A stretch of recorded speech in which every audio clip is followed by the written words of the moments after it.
bagiyita amaka g'emizimu katono nnyo embeera yali ekubyeko n'osuula ku lubalaza n'ogula ennyumba nga ya layisi naye nga waliwo abakwetegereza nga weebase tukyalengera kalango weegombwangako omuntu eyenkemene amaka g'emizimu tukyalengera akalango 12 Star Blast Studios. Firimu eno ya producingiddwa mwana mulenzi Yozefu Lwebembere codename King Jose. Tukyalengera akalango ovanga ku mizimu nga ne mutuntu emisana gitambula abazanyi bo nga Mustafa. Tulengera akalango ennyumba tesulikamu wadde okusiibikamu waliwo abaali bagimanyi ne bwongangala ne weweegayirira omuzimu nga gwagambye gujja kuwalula oba osaaga emizimu buli kasonda giyimiridde tegikyatuula gyesimbye bwantu ogwo tugenda kubalya oba ffe tulabajja mu kika kyewammwe tulaba kalango emizimu mu buli ango. Firimu yino gukuwanika tegunnakwatako bagiyita amaka g'emizimu buli eyagajjamu miranga kalango eno egenda kwefulumira sebo wenna onyumya oli musanyufu owaana omukyala nga bwe yakula akabina olwonze enkole ntya amazima n'ova ewaka essimu n'engikuba nga teriiko n'ensula nga neeraliikirira wasuzeewa nasuze mu field kansuubire nti buli kimu kyonna kigenda bulungi mazima ddala n'ova ewaka nga buli kimu tokireseewo gwe namubiru amaka gatandika leero mbu buli lunaku nja kukomawo n'omunnyo ndeeta akatungulu naye lwaki otwesibako lwaki weesiba ku muganda waffe ffe tetukwagala ate ne taata takwagala mmedde omwagaza ki lwaki tomuleka Beka kino nno kankikugambe nze ne Medi twesaana we are meant to love each other. Our love is natural. Mugezezaako nnyo twawula naye ate byagaana lwaki temutuleka ffe amaka gaffe gakirasi ya waggulu taata waffe nga bw'ali minisita ffe tulina kuwasa baana ba honorable Nantume. Nze ndaba obulungi kyekisinga kati gwe weetunuulira okuva ewaka buli omu akuwaana nga bw'olina empisa naye ng'onsinga ki nedda nnyabo tolina kyonsinga yadde n'eki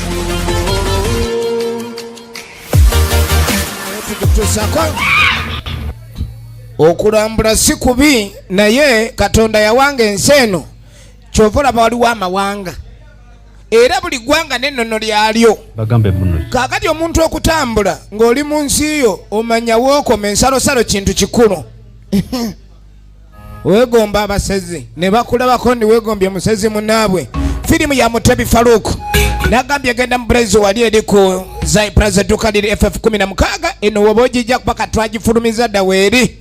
akirizibwa kusaalimbira kaakati abasezi bano balina ennono yaabwe ekiwoboolo kiba kya mukulu oli kubanga abaana ate mwe ne mukaanira kaabuuyi kati oyo yenna ajja mu matwale gano nga si waamu oba waakuliibwa. Firimu bagiyita entiisa kumbe omu ku bano abalina okukola ekyeggulo yali yagombeddwa omukazi w'omuwala w'omukulu n'amutolosa awo emisindo erina kuyirimuka gya Vesipa kuba bw'osooba giba giwunye. Producer Mutebi Faruku Senoga Saddam okutuusako firimu eno entiisa kaakati omunyama nga gumaze okutoloka ate nga kyagambiddwa waliwo abeekyenyigiddemu kibooko ziba za ndigito teeka gange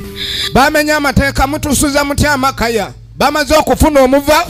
muleeta muzannyo leero twadde tugaye teri kulya doole ennyama ebadde omwe mwagitolosezza kawuogo safaari ne muzigo. Efirimu bagiyita entiisa nagambye ku press videos edduka liri FF16 ne FF11 wojja okuleka di sinema nowagisanga ate ng'ejjudde ne baatolose batya bali tebaloga ne baloga ani yatolosezza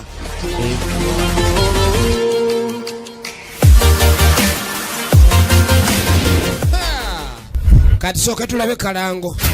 akamombwe kakati eno yebadde ku coming soon nagaye tugenda gye kutusaka essaawa yonna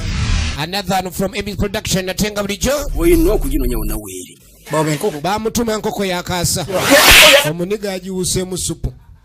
kyekyo kyekiseera ky'okutandika mbulambalamba wotafuna enkoko obugagga buveeko lutakome Tony Kayanja ye direkita wa Mugaba akomyewo mweno Mombwe enkoko yabula batwala muntu saddaaka ye saddaaka obugagga nga babwetaaga saddaaka ereeteddwa pati yawuko yeye omukazi aliwa tiya kichwa 12 firimu yino muzino zolaba ennyingi eryo tonagiraba nakwata ekitiiyo nagambe manyiddwa nga Mombwe Elslagi Musa Bateye producer Jimewunya kapale baba munyonyole nzija ani gwa nyonyola nani stop action jeno chikankane swingesa filimu hino naga yetujiku muga ya Faizo lutakome Tony Kayanja movie aliku coming soon girabe solo he's a panther moves like a tiger, stings like a bee, production in action. The job done determines the wage I get. Tukutwesako filimu emiriro. Neno netu mwana uleta maunde. Leta maunde. All units, all frequencies, stand by. Kadu soke tulengere ne kana kalango.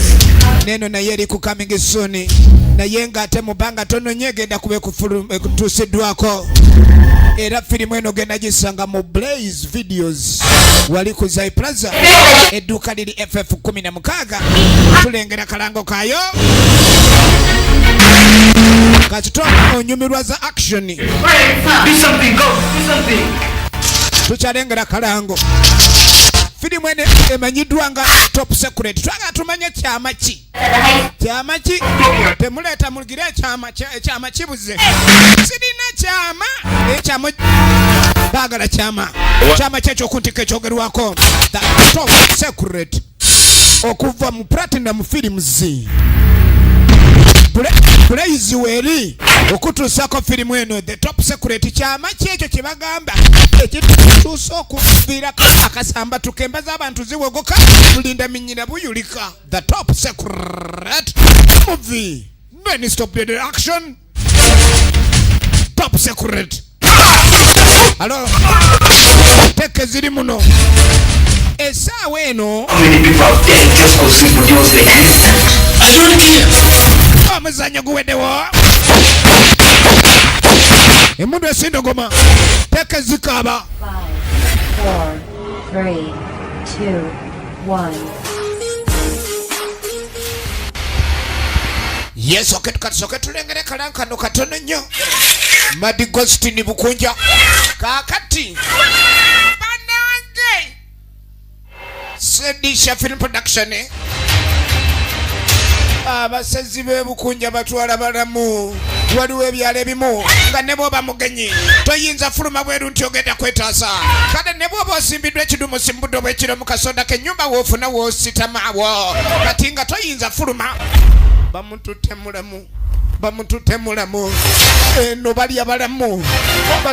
abaayo tukyalengera kalango nagambye Blaze Videography banange filimu bagiyita Madi Ghostin Bukunja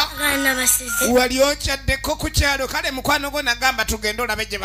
bamuzaala oyinza tuukayo n'okola enva tukyalengera kalango eno eri ku coming soon 2012 antuyingidde omwaka gwennyini ogwekyasa ne filimu ez'Ebinauganda ez'omulembe ziriko ekinywa ky'enku kyekikunoonya nga kimanyi kirina kufumba abasezi baba batunula ng'obutungulu abamu batunula ng'ennyaanya